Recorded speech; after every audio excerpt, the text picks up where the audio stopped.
The Renew podcast features inspiring conversations between host Lauren Martin and influential women shaping the real estate industry. Renew is a rent-free initiative to unite and cheer on women professionals from every corner of the real estate world, coast to coast. Hi, everybody, and welcome to another episode of the Renew podcast.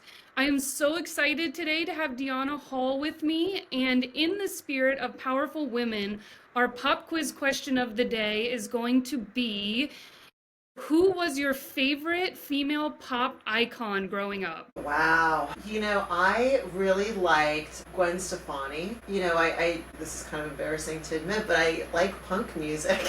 Me too. Yeah, I do, which kind of became like the alternative, scene and what have you. So, back in the day I went to like Lollapalooza and a couple of those other things, and she was kind of newer on the scene, but she was like fun. I loved the words to her songs that were very like women empowering, and so Gwen Stefani I really liked.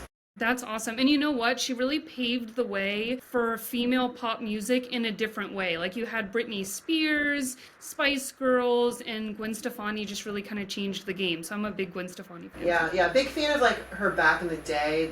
Now it's not so much, but I think back then she really kind of embodied that. Yeah, and the No Doubt era, right? Absolutely. Yep. Yes. That's what we'll call it. Well, welcome to the Renew podcast presented by Rent Spree. I'm Lauren Martin, Sales Director of the prop tech company Rent Spree. This podcast is a featured offering of Renew, an initiative that aims to elevate female voices, share insight on how to navigate industry challenges, and showcase the remarkable achievements of women in real estate. As we celebrate Women's History Month, we're reminded of the incredible progress women have made and the many milestones we've achieved. There's so much to be thankful for and so much more to strive for. In this episode, I am so excited to be talking to a very special woman, a very inspirational woman, Dionna Hall, CEO of Beaches MLS, also working with the associations Broward, Palm Beach, and St. Lucie Realtors. Dionna, welcome, and thank you for taking the time to speak with us. Absolutely. Thank you for asking. Of course. So to get us kicked off, for those who don't know you, do you mind telling us who you are, a little bit about your role, and how you got to where you are today? Sure, yeah. It has been quite the journey. Well, as you said, we are the Broward, Palm Beaches, and St. Lucie Realtors, and our association wholly owns Beaches MLS.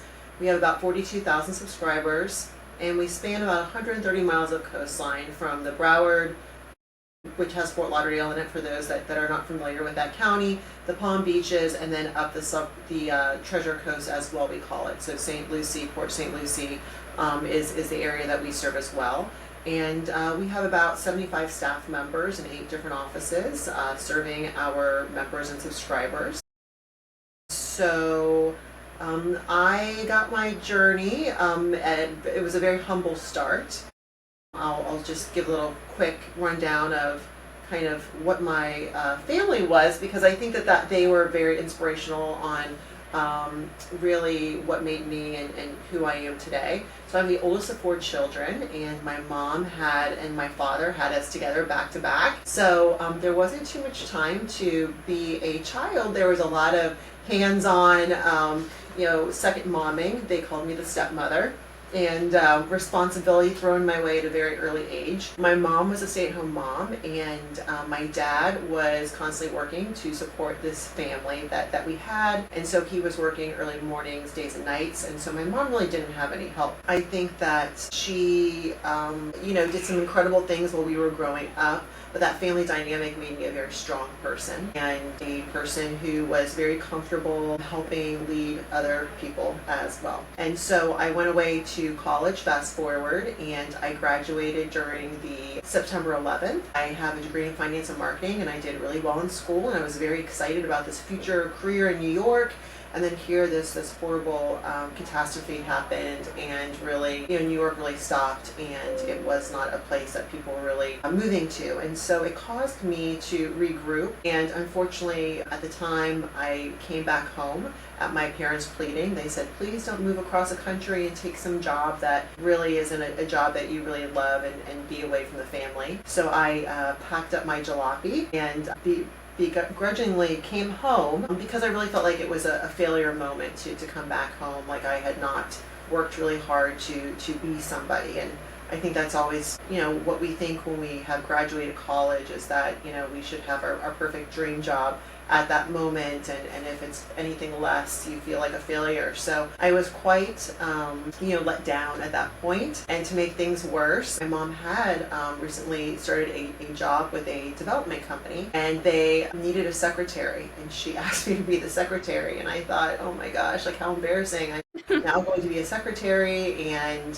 so started off on that journey, and I ended up meeting a lot of people by being the secretary of that developer. A lot of really influential political figures in the community. At the time, I didn't really respect it or care about it too much because I was not in politics. But when I started the Realtors Association, that is what I was actually doing. I was the local lobbyist.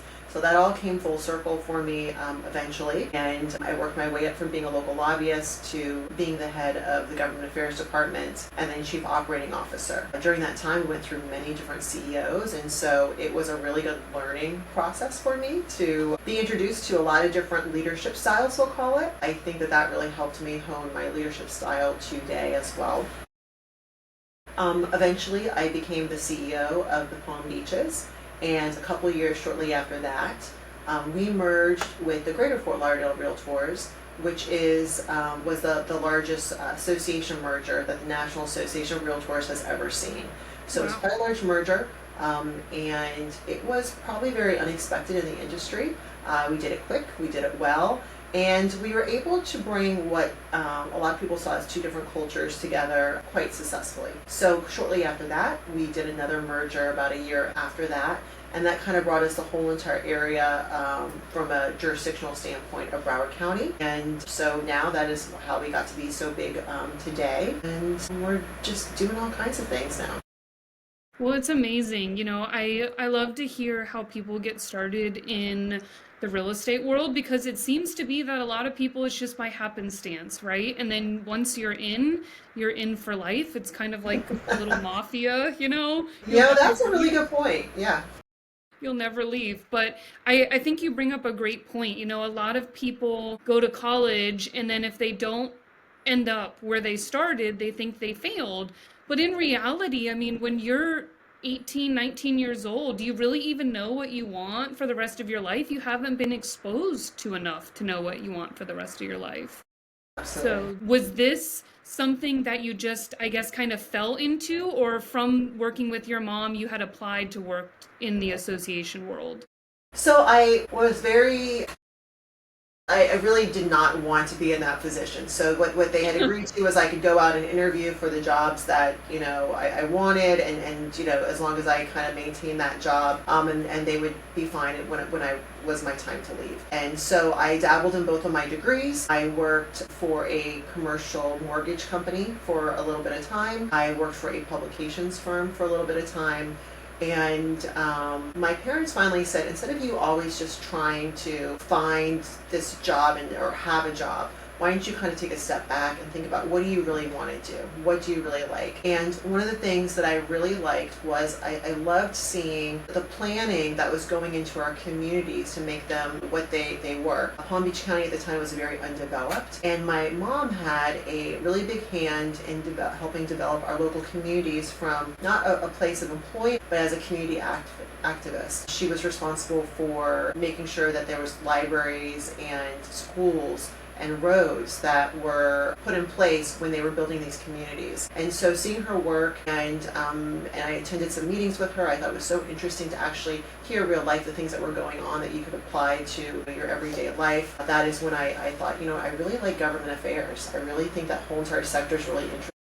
And that's when I answered a newspaper ad, to date myself, for a government affairs assistant from the Realtors Association.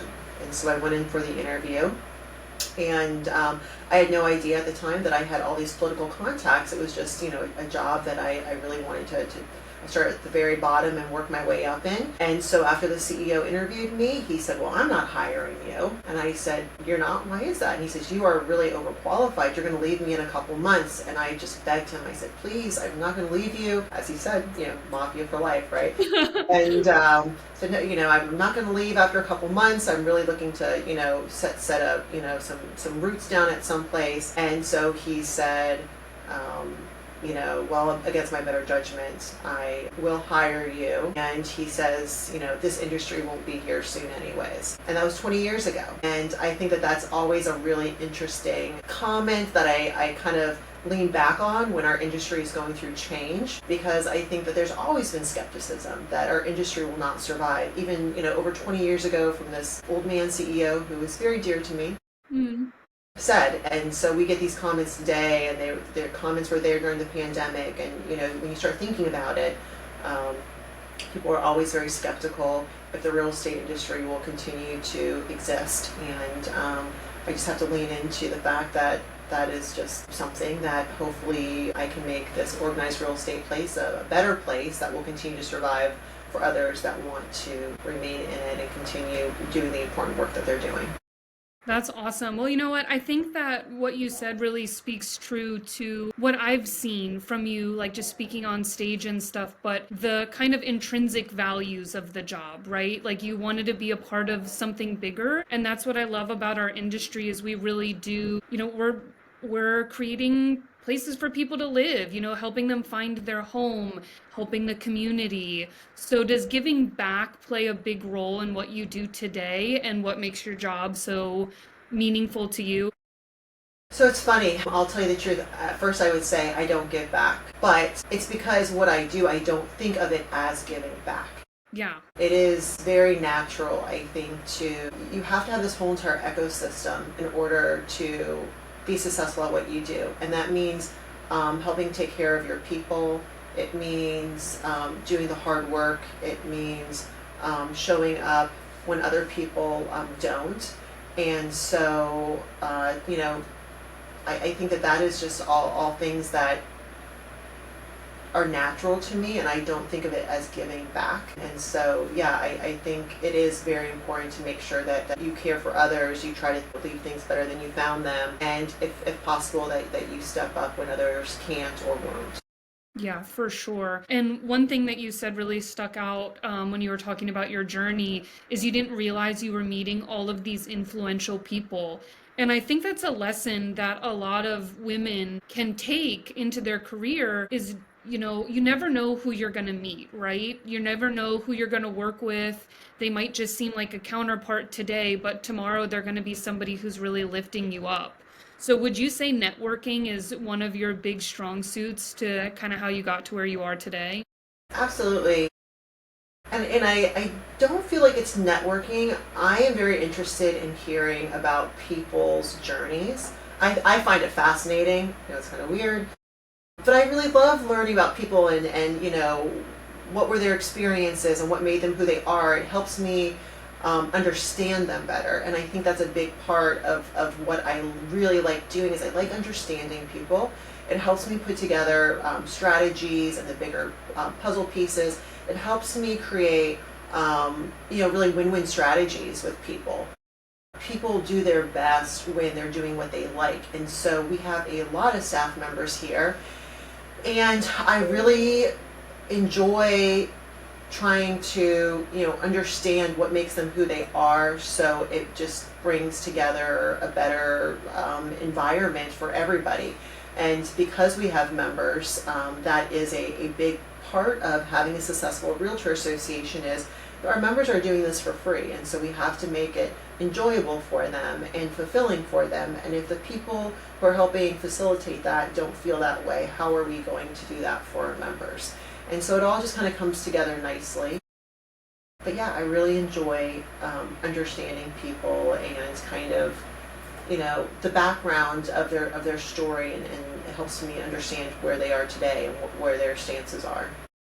I'm with you. That's why I love this podcast so much because I learn about people's history. Like I would have never guessed you were a Gwen Stefani fan, and it's just the little things. I was talking to Marcia from FMLS and I found out that her mom was deaf her whole life growing up. And that's like something, I never would have known, but it helps us humanize people, right? Because in a job, we forget on our 9 to 5 day, or in this industry, it's definitely not 9 to 5, it's, unknown hours. But we a lot of times forget these people that we work with are humans too, and they go home and they have a wife or a husband or kids or dogs or different hobbies.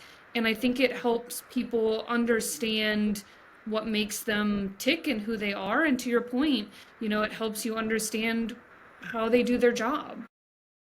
It really helps, to, the empathy standpoint, because then it really kind of comes from a good natural place. It's not that you have to force yourself to think about that.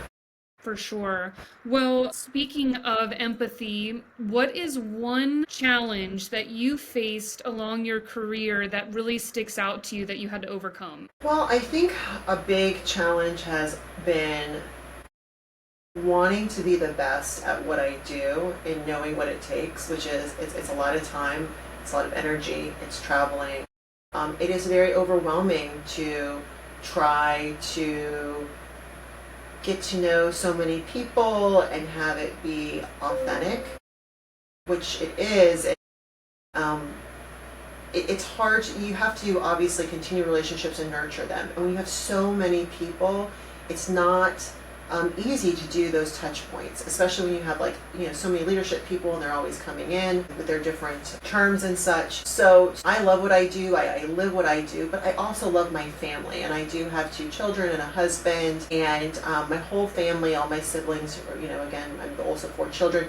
We all live around each other. My parents are still together. They live around here. And they are a huge part of my life and very demanding as well. And they're always very quick to point out, that I really need to be a hands-on mother and family member. And so being 100% for both those worlds has always been very challenging. It's really, worn me down at times. And it's caused me to really make sure I live an optimal, healthy life in order to be 100% in both those worlds. And I think that's always just something I'm keeping myself in check with. I only get so much time with my children, and every single day I look at them, I realize that their time is finite, that they will be living at home, and I really don't want to miss out on that. But at the same time, I'm so passionate about what I do in this industry.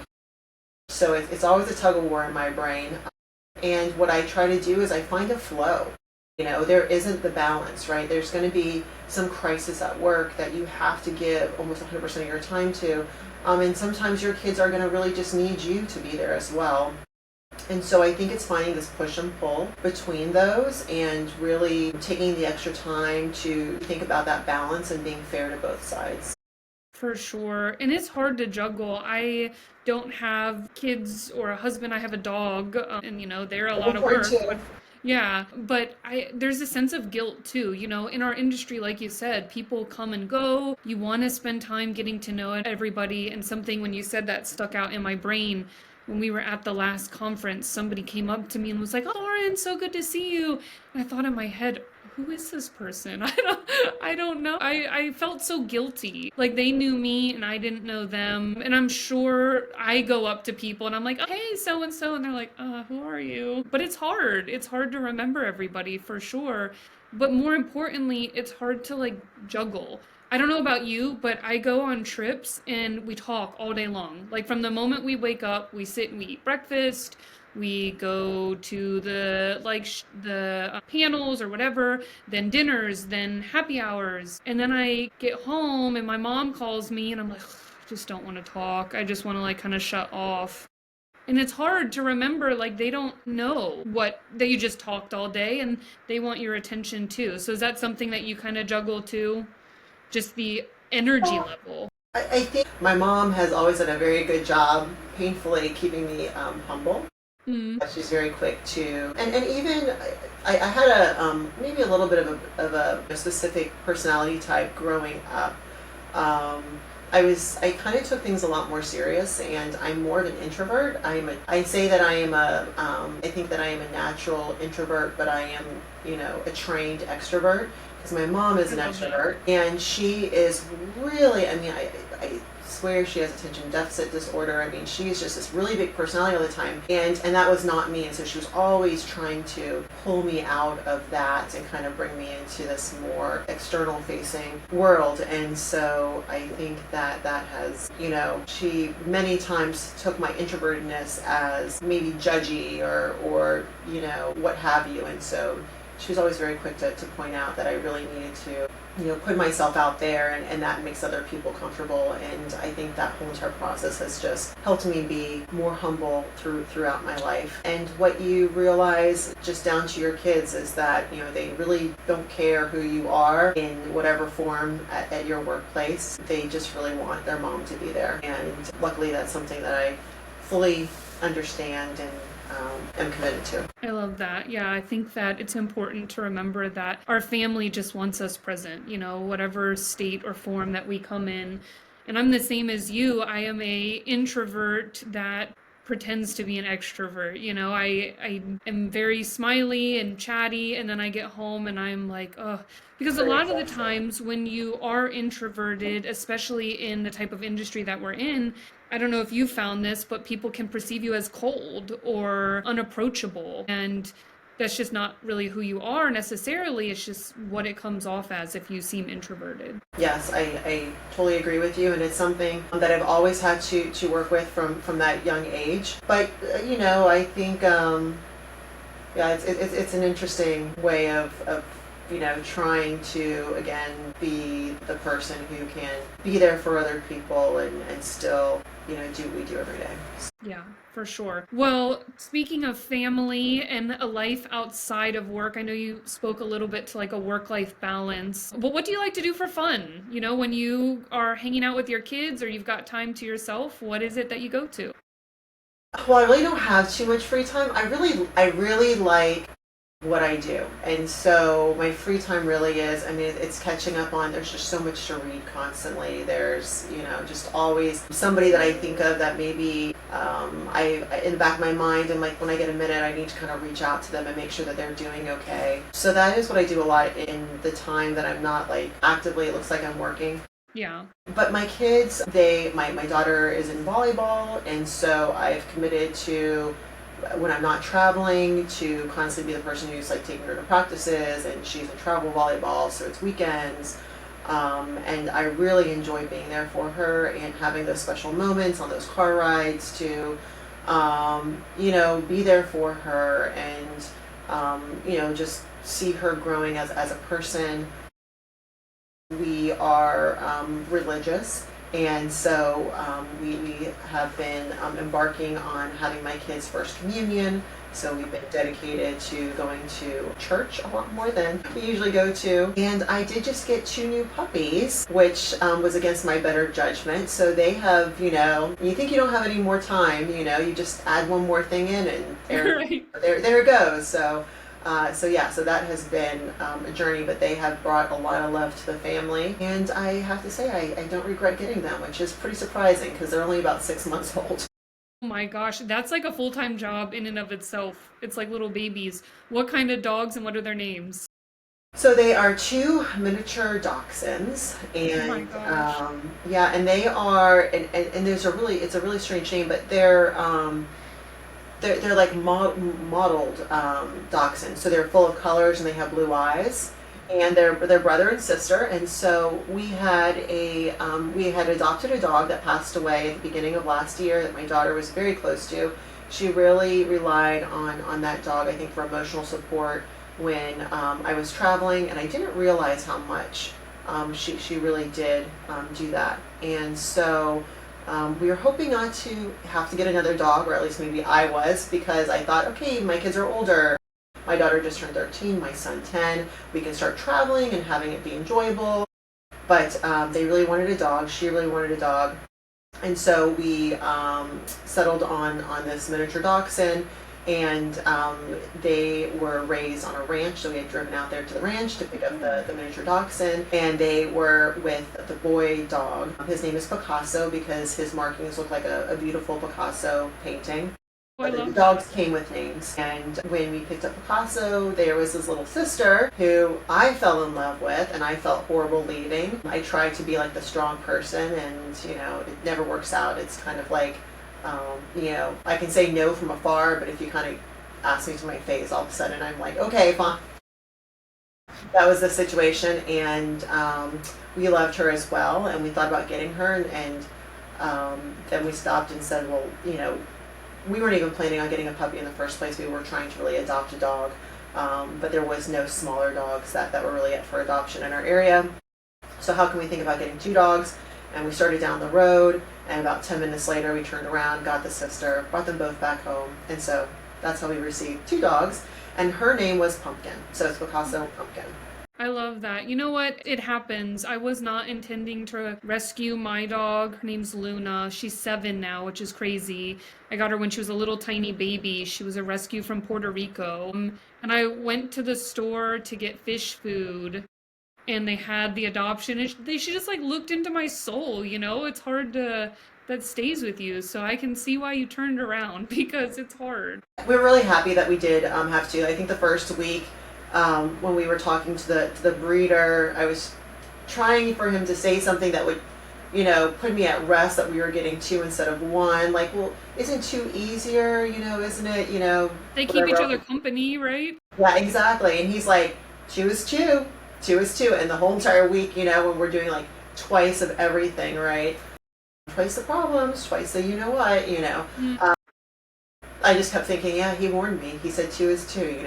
Don't think it's easier. But now, I think it is better. I mean, they love each other. They play together all the time. It makes us, we don't leave the house too often. But when we do, we don't feel bad that one of them is like by themselves. So it worked out well, and I'm really happy that we do have both of them. Yeah, and they're small enough to travel with, so that's Yes. good too. Well, awesome. So I want to move into our next section here. So the next section is just about Women's History Month. I said in the intro, we've come a long way. And one thing I think a lot of us females forget is we can look back in history and celebrate all these women, but we're really the ones making history today. It's the day to day, your mom, you, people's sisters, grandmothers, we're the ones writing history. But in honor of celebrating the month, if you could go back in time and meet any historical female figure that has inspired you, who would it be? Well, I actually think Eleanor Roosevelt is super interesting. And I think one of the things that I really gravitate towards her is that she was such a strong woman who really stood in for her husband when he was going through his health problems. And so thinking about that time period and what was going on, I mean, to me, it seems like she almost really ran the presidency for a while there. And so I just always think that's really interesting that the women who were not able to be in significant roles really were in significant roles. They just were not noticed as the people who were, pulling, those strings. And so, I've watched a documentary on her, and I just thought it was, very fascinating to see that, these strong women in those times who, were kind of portrayed as really, being meek, really were, running the country or the world in their own ways, just maybe not openly recognized during that time. Yeah, for sure. I was just talking about her yesterday, and it's, crazy to think the world we live in today where everybody wants, immediate recognition and all the awards, and that's all great. But if you think back in history, like you said, to all these women who did so much with no recognition, that had to be hard. And it's like the woman behind the man, like you said, she led a lot and people just didn't see it nor give her recognition for it. So going forward, as we look to women who are making history as we speak, What would you say is a key attribute a woman would have to be successful in today's world? I think being determined is one of the things I've carried myself through. Some people will say, be motivated, but, being motivated, there's times where you're just not motivated. And if you haven't had that moment yet, you will probably have that moment, right? So being determined and, wanting to, or just going through even on days that you just don't want to, I think is really important no matter what you're doing. And so I think there's a lot of determination that I have that has helped me be successful. And a lot of times you don't even know what you're really determined about, right?